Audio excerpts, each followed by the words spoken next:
All right, welcome back, everybody, to yet another instance of trying to distinguish good from bad science. Today is a difficult podcast. This is not going to be an easy one. We want to know how we can know if an experiment works.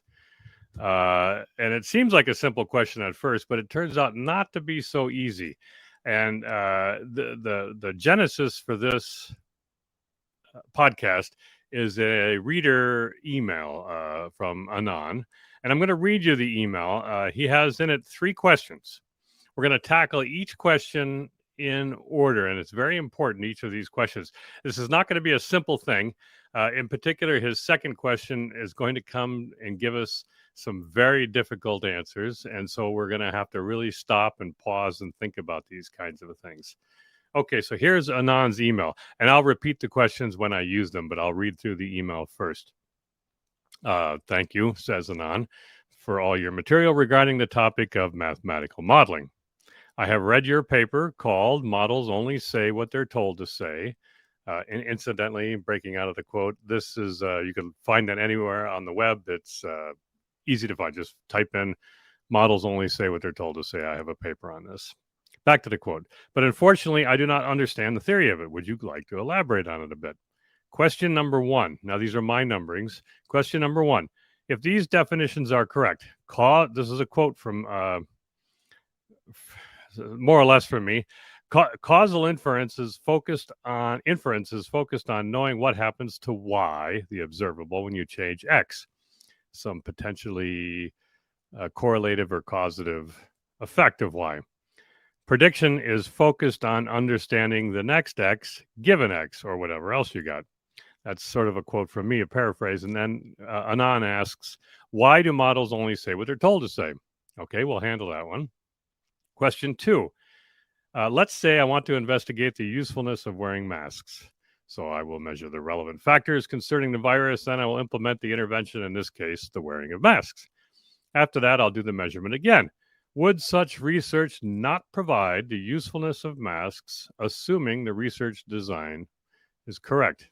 Okay, question 3 is last. Or in another setting, I want to predict the revenue of my bakery. Hence, I'll use weather data, sales data, calendar data, and the like. This setting will provide me with valuable predictions that are approximately in concordance with reality.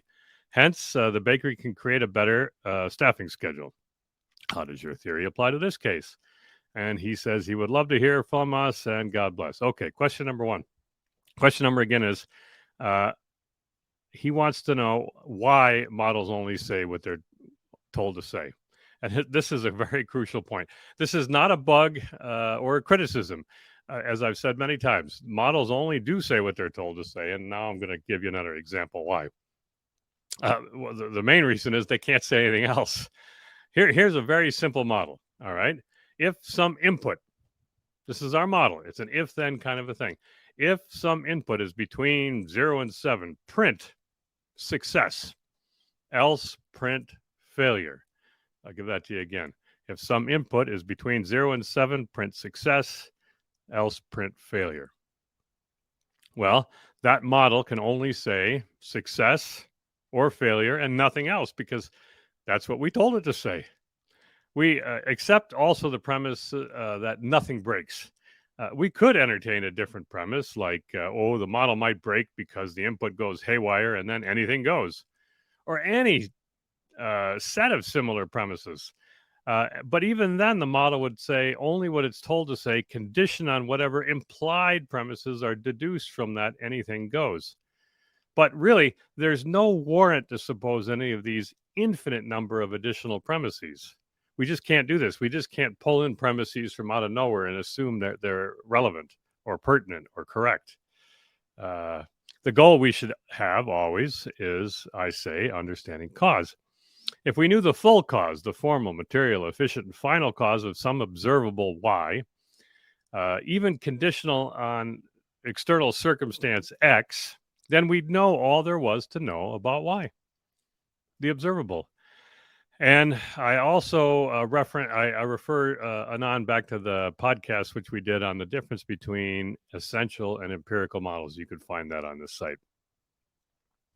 The point is real simple. What I want to make to his first question: models can only say what they're told to say because they have no power to do anything else. Now, all right, that's simple. Here is his second question again, and it's an excellent one. So, how do we know if masks work if I design an experiment to show masks work? This is crucial. This is the heart of all research, okay? If you, dear listener, run any experiment or take any observation of some observable Y, say of coronavirus infection, such that you assume that the only difference in conditions is what I'll call X1, masks on, versus X2, masks off, then, given that assumption, the only difference in Y, if there is one, must be caused by X. All right. Consider this very carefully and very slowly. It's crucial. It goes back to the last point we made in the first question. We cannot arbitrarily introduce premises. We only have three possibilities here. Okay. Y, our observable, is the same regardless of what X, the state of X. All right. That's number one. Or two, Y always changes in the same way when we vary between X1 and X2.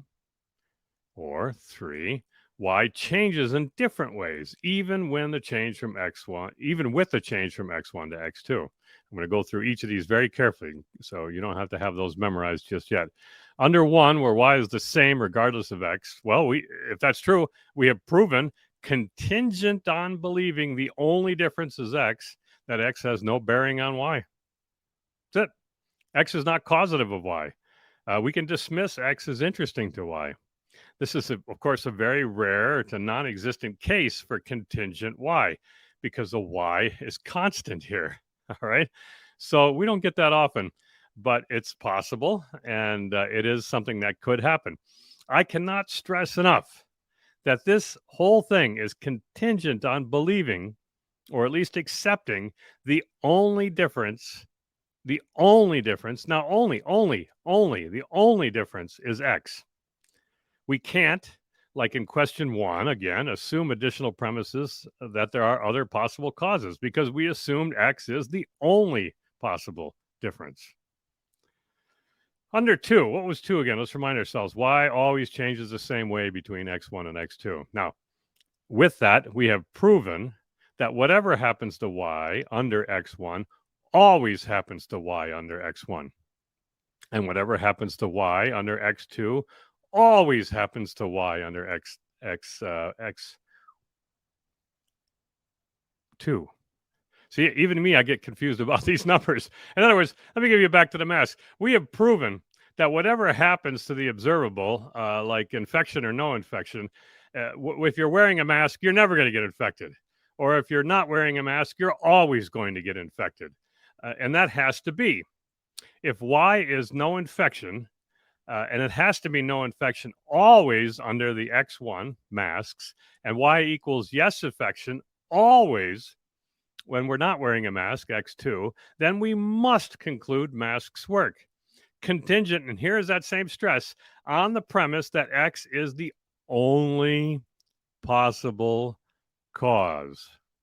I wish I could just beat a drum or something in the background. The onlys and the alwayses in these sentences are as strict as possible. No deviation in the least degree is allowed. Now, under three, what was three? Let's go back, remind ourselves about number three. These are confusing. I told you this was going to be difficult to keep up with. Perhaps we'll do an illustration on this particular podcast to help you understand what's going on. So let's remind ourselves about three. Y changes in different ways, even with the change from X1 to X2. Okay. This is a more familiar situation, even though that sounds more perplexing. It's really the more frequent situation that we observe. We rarely observe number one, where the observable is constant no matter what X does.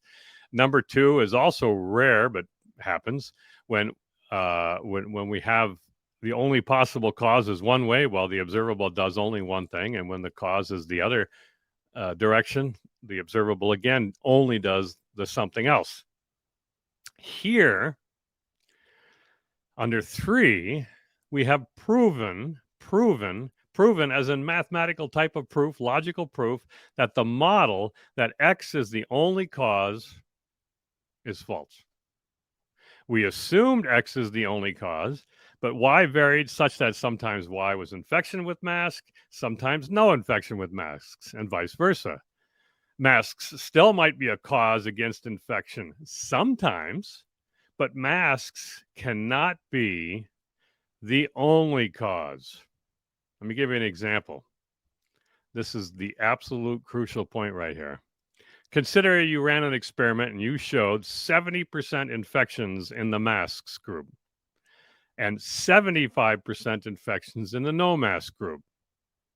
If masks were the only cause, therefore they must prevent all infections, and we should have seen 0% infections in the mask group and 100% infections in the no mask group. Well, that wasn't true, and it normally is not in experiments of these kind, so that it cannot be masks are the only cause. We have proven there must be other causes. What are they? I'm asking you, think about this now before I reveal the big answer. What are these other causes? We do not know. We only made the assumption about masks being the only cause. We proved that that was false. But we've also proved that there must be other causes at work. We just don't know what they are. The results are consistent now with masks sometimes work or masks never work. Masks might never work. The other causes of which we are ignorant must be explaining at least some of what we saw. All right, we've proven that. And so they might explain all of what we saw. Masks might be nothing. Now, if you could see this point, this very difficult, subtle point, you see far. This is, therefore, another proof for the silliness of p-values and hypothesis testing. All right? We cannot prove cause in situations like number 3, which is every experimental situation I've ever seen in medicine and sociology and everything else that uses statistics. Well, despair is still not warranted. Of course, we could still do things with these models. So let's go to his third question, which is his bakery question. He's got a model on his bakery revenue as a function of weather and calendar date and so forth. Well, I answer that the same as I answer the second question. The bakery model is of some form and uses weather input and so on and predicts revenue. He gives us that form, or I give him that form as his statistician. I give him the model. When the inputs are all identically to each other, so the weather is always the same and the calendar day is all the same, they're all identical, then the model must spit out the same prediction for revenue, because that is what we told the model to do. It's as simple as that. The model is just doing exactly what we told it to do. For masks, we can't be sure about the cause. We don't know masks are a cause at all.